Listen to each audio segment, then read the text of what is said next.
আরজিকর হাসপাতাল। ডাক্তার আরজিকর এই হাসপাতাল বানিয়েছিলেন ভিক্ষা করে। এইটুকু শোনার পরে শুধু আপনি নন ভিউয়ার, আরও 5 জন ভাববেন এ কেমন ডাক্তারবাবু, ভিক্ষা করে নিজের নামে হাসপাতাল বানাতে গেলেন, নিজেকে অমর করার জন্যে এই কাজ করতে গেলেন। এমনটা নয় ভিউয়ার। হাসপাতালের নাম প্রথমে আরজিকর দেননি। তাহলে কে দিলেন আরজিকর এই হাসপাতালের নাম? এই একটা প্রশ্ন। কোন প্রেক্ষাপটে দাঁড়িয়ে ডাক্তারবাবু বানাতে গিয়েছিলেন সেই হাসপাতাল? কেন তিনি ভিক্ষা করতে গেলেন? এরকম একাধিক প্রশ্নের অজানা উত্তর দিয়েই আপনাদের জন্যে এই ভিডিওটা আমি বানিয়েছি। এই কথাটা না বললে আমার মনে হয় বর্ণনা বলয়টা সম্পন্ন হবে না। কি কথা? রাধা গোবিন্দ কর মানে আরজি কর, তিনি কিন্তু ডাক্তারি হতে চাইছিলেন না। তিনি চাইছিলেন দাদার মতো থিয়েটারে অভিনয় করতে। কিন্তু তার বাবা দুর্গাদাস কর চোখ রাঙানি দিয়ে ছেলেকে এন্ট্রান্স পরীক্ষায় বসলেন আরজি কর সেই পরীক্ষাতে। তিনি সফল হলেন, সুযোগ পেলেন ক্যালকাটা মেডিকেল কলেজে পড়ার। সেখানে পড়লেন। এরপর তিনি পাড়ি দিলেন স্কটল্যান্ডে এমআরসিপি পেয়ে। তিনি বিলেতে থাকেননি। তার আত্মীয় স্বজন, বন্ধুবান্ধব, এমনকি যে বিশ্ববিদ্যালয়ে তিনি পড়েছিলেন স্কটল্যান্ডের এডিনবরা বিশ্ববিদ্যালয়ে, সেখানকার প্রফেসররাও তাকে অনুরোধ করেছিল বিলেতেই ডাক্তারি করার জন্য। কিন্তু তিনি যে অভিজ্ঞতা নিয়ে এই দেশ থেকে বিদেশে ডাক্তারি পড়তে গিয়েছিলেন, সেই অভিজ্ঞতার অনুসারেই তিনি সেই সমস্ত সমস্যাগুলো এই বাংলার গ্রামান্তরের কলোনির মানুষের চোখের জল মোছানোর জন্যে তিনি চলে এসেছিলেন কলকাতাতেই। প্রথমে তিনি এসে যে কাজটা করতে শুরু করেছিলেন, কলোনির ছেলেদের ডাক্তারি পড়ার জন্যে বাংলা ভাষাতে বই লিখতে শুরু করেছিলেন। যখন তিনি মেডিকেল কলেজের ছাত্র তখন দেখেছিলেন যে ইংরেজি ভাষাতে ডাক্তারি বইগুলো লেখা হওয়ার জন্যে বাংলার ছেলে মেয়েদের পড়তে অসুবিধা হচ্ছে। কিন্তু তিনি অসুবিধার মধ্যে পড়েননি, কারণ তিনি নিজেই ডাক্তারি ঘরের ছেলে ছিলেন। তার পিতা ছিল দুর্গাদাস কর, একজন প্রথিতযশা ডাক্তার, যিনি প্রথম ঢাকায় মিটফোর্ড নামে একটি বেসরকারি হাসপাতাল তৈরি করেছিল, যে হাসপাতালের অস্তিত্ব এখনও রয়েছে। সেই সময়তে দাঁড়িয়ে ডাক্তার কর যে সমস্ত বইগুলো লিখে চললেন, ইংরেজি জানা বহু ডাক্তাররা সেই বইগুলো পড়তে লাগলো। লিখলেন বিসর্গ, সুহৃদ, বিসর্গ, বন্ধু, প্লেগ, স্ত্রীলোকের চিত্রাবলী ও সংক্ষিপ্ত পরিচয়, সংক্ষিপ্ত শিশু ও বাল চিকিৎসা, রোগী পরিচর্যা, করসংহিতা ও কবিরাজ ডাক্তার সংবাদ। এই সমস্ত বইগুলো সাড়া ফেলে দিল চিকিৎসা জগতে। অনেক বাঙালি ঘরের ছেলে মেয়েদের ডাক্তারি হওয়ার পথকে প্রশস্ত করল। প্রথম কাজ তার সম্পন্ন। এবার তো প্রয়োজন একটা স্কুল তৈরি করা, যেখানে নিজে হাতে করে এই সমস্ত ছেলে মেয়েদেরকে পড়িয়ে আগামী ডাক্তার বানাবে। পরিকল্পনা করতে লাগলেন। এই উদ্দেশ্য নিয়ে তিনি তার বন্ধু চিকিৎসকদের একদিন বৈঠকখানা রোডে আহ্বান জানালেন। সেখানে তার সমস্ত বন্ধু চিকিৎসক মিলে সিদ্ধান্ত গ্রহণ করলো যে তারা ফাইনালি একটা স্কুল বানাবেই। তারা স্কুল বানিয়েও ফেলল। সেই স্কুলের নামকরণও তারা ঠিক করে ফেলল। বউবাজারের 161 নম্বর রোডের ধারে সেই স্কুলটা তারা প্রতিষ্ঠা করল। নাম দিল ক্যালকাটা স্কুল অফ মেডিসিন। 1 বছরের মধ্যে এই স্কুলের নামও তারা বদলে ফেললেন। এবার তারা নাম দিলেন ক্যালকাটা মেডিকেল স্কুল। তারা স্কুলে পড়িয়ে ছাত্রদেরকে তৈরি করছে, সেই সময়তে ডাক্তার হিসেবে পরিচয় দেওয়ার এক বিরাট প্ল্যাটফর্ম তাদের সামনে এসে হাজির হলো। সময়কাল 1899। 1899 গোটা বাংলা জুড়ে প্লেগ মহামারীর আকার ধারণ করেছে।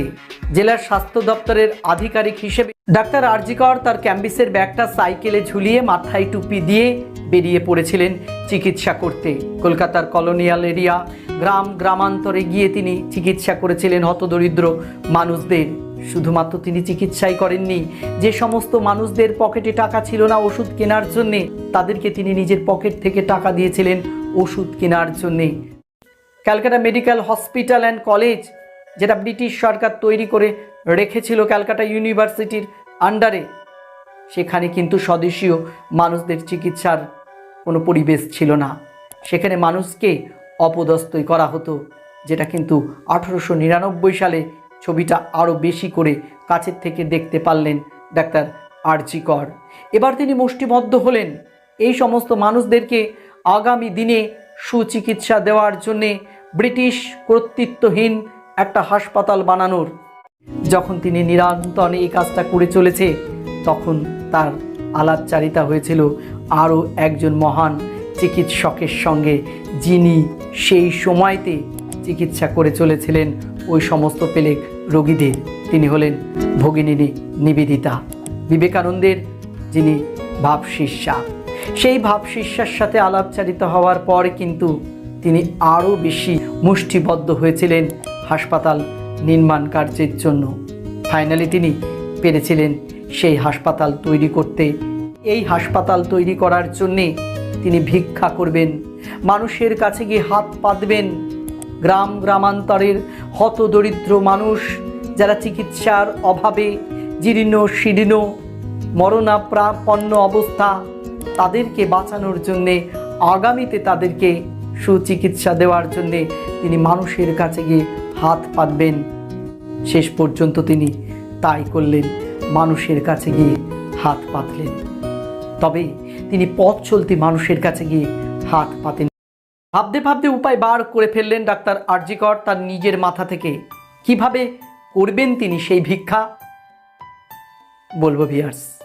এ পর্যন্ত যারা আমার ভিডিওটা দেখছেন, তাদের কাছে আমার অনুরোধ, প্লিজ যদি চ্যানেলটা সাবস্ক্রাইব করা না থাকে সাবস্ক্রাইব করবেন, আর যদি সাবস্ক্রাইব করা থাকে ফিডব্যাক দিতে ভুলবেন না, মানে লাইক কমেন্ট শেয়ার করতে ভুলবেন না। তো চলুন বাকিটা বলি, ভিক্ষা তিনি কি করে করলেন।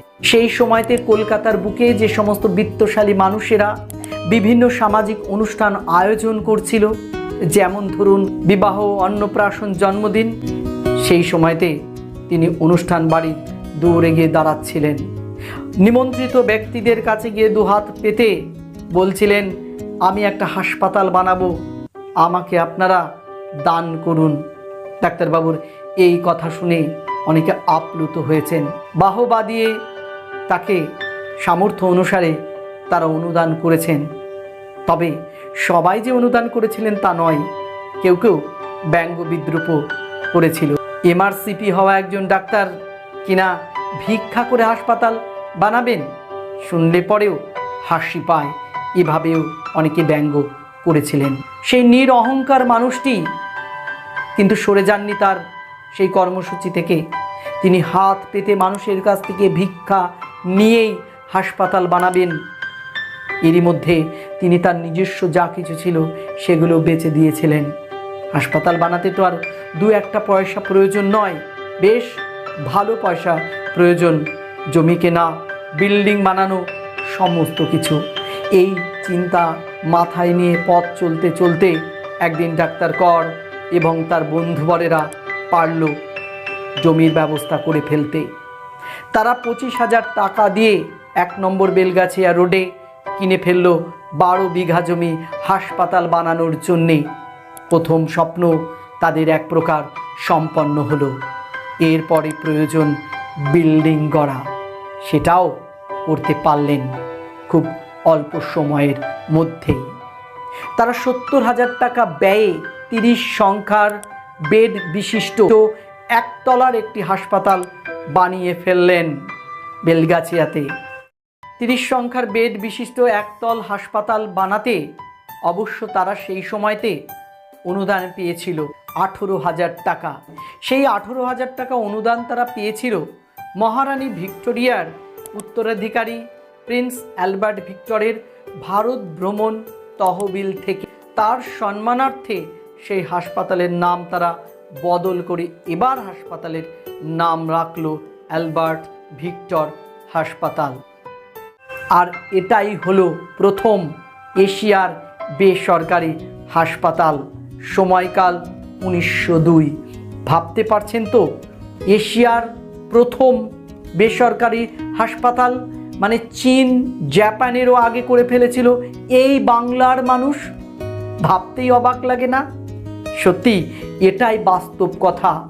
ডাক্তার আর.জি. কর, যাকে মানা হয় pioneer of treatment of Bengal, বাংলার চিকিৎসা ব্যবস্থার যিনি পায়োনিয়ার মানে পথপ্রদর্শক, ডাক্তার করের উদ্যোগে 1904 সালে কলকাতার আরও একটা প্রাইভেট স্কুল মিশে গেল, যে স্কুলটার নাম college of physician and surgeon of Bengal, মানে অ্যালবার্ট ভিক্টর। হাসপাতালে আর চিকিৎসকের অভাব পড়ল না। মানুষ আসতে লাগলেন, চিকিৎসা নিতে লাগলেন। ব্রিটিশ রাজমুক্ত এক প্রাইভেট হাসপাতাল তখন গোটা দেশকে পথ দেখাচ্ছে। ডাক্তার আর.জি. কর এবং তার বন্ধু চিকিৎসক আরও সমস্ত চিকিৎসকদের এই কাজ চারিদিকে যখন প্রশংসার অধিকারী হয়ে উঠল, তখন 1914 সালে আরও একটা জিনিস তারা আদায় করে নিতে পারল। ক্যালকাটা ইউনিভার্সিটি অনুমোদন দিল অ্যালবার্ট ভিক্টর হাসপাতালকে। হাসপাতালের নাম তারা আবারও পরিবর্তন করলো। তখন তারা হাসপাতালের নাম রাখলো বেলগাছিয়া হাসপাতাল। বেলগাছিয়া হাসপাতাল এখন সরকারি অনুমোদন প্রাপ্ত কলেজ। 1914 থেকে 16 মধ্যে দ্বিতল ভবন বানিয়ে ফেলতে পারল। 1916 সালের 5ই জুলাই তারা উদ্বোধনের জন্য আহ্বান জানালেন সেই সময়কার যে গভর্নর ছিলেন তাকে, টমাস গিবসন কারমাইকেল। সেই বিল্ডিংয়ের দ্বিতল উদ্বোধন করলেন আর তাদেরকে প্রশংসায় ভরিয়ে দিলেন। তারা আপ্লুত হয়ে সম্মানার্থে গভর্নরের এবার বেলগাছিয়া হাসপাতালের নাম পরিবর্তন তারা করে রাখল কারমাইকেল হাসপাতাল। 1918 সালে হঠাৎই স্প্যানিশ ইনফ্লুয়েঞ্জাতে আক্রান্ত হলেন ডাক্তার আর.জি. কর। তিনি মারা গেলেন। মারা যাওয়ার পর 1947 সাল আছে, দেশ স্বাধীন হয়ে গেল। 1948 সালে বাংলার রূপকার ডাক্তার বিধানচন্দ্র রায় ফাইনালি ডাক্তার আর.জি. করের সম্মানার্থে সেই হাসপাতালের নাম রাখলেন ডাক্তার আর.জি. কর হাসপাতাল, ডাক্তার রাধা গোবিন্দ কর হাসপাতাল। আমি এমন সময় সন্ধিক্ষণে এই ভিডিওটা আপনাদের জন্য বানাতে এলাম যে সময়তে আর.জি. কর হাসপাতাল তামাম মানুষের কাছে হয়ে উঠেছে এক সমালোচনার স্থান। শুধু সমালোচনা নয়, বহু নারীদের কাছেই এই হাসপাতাল বর্তমানে হয়ে উঠেছে চরম ঘৃণার জায়গা। হয়তো ডাক্তার আর.জি. কর স্বপ্নেও এ কথা ভাবেননি। তিনি শুধুই ভেবেছিলেন এই বাংলার তথা পৃথিবীর মানুষ উন্নত চিকিৎসা পাবে, এটাই বোধ হয়। শেষে এসে একটা কথাই বলতে চাই ভিউয়ার্স, আমাদের এই পৃথিবীকে সুন্দর করার জন্যে এক শ্রেণীর মানুষ নিরহংকার মনে অনেক কাজ করে গেছেন, আর এক শ্রেণীর মানুষ তাদের সেই মহান কাজগুলোকে কালিমা লিপ্ত করার জন্যে তাদের দুর্বৃত্তের কাজ চালিয়ে গিয়েছেন। তবে দুর্বৃত্তরা কোনোদিনই জয়ী হননি, আগামী দিনেও হবেন না। ও আর.জি. কর আবার তার গরিমা নিয়ে উজ্জ্বলভাবে মাথা তুলে দাঁড়াবে, এই আশা নিয়েই এই ভিডিওটা শেষ করলাম। ভালো থাকবেন, দেখা হবে পরের ভিডিওটাতে। ততক্ষণ আপনারা ব্যস্ত থাকুন আপনাদের উন্নতির কাজে, আমি ব্যস্ত থাকি আরও একটা ভিডিও বানাতে। ভালো থাকবেন, স্বাস্থ্যের প্রতি খেয়াল রাখবেন।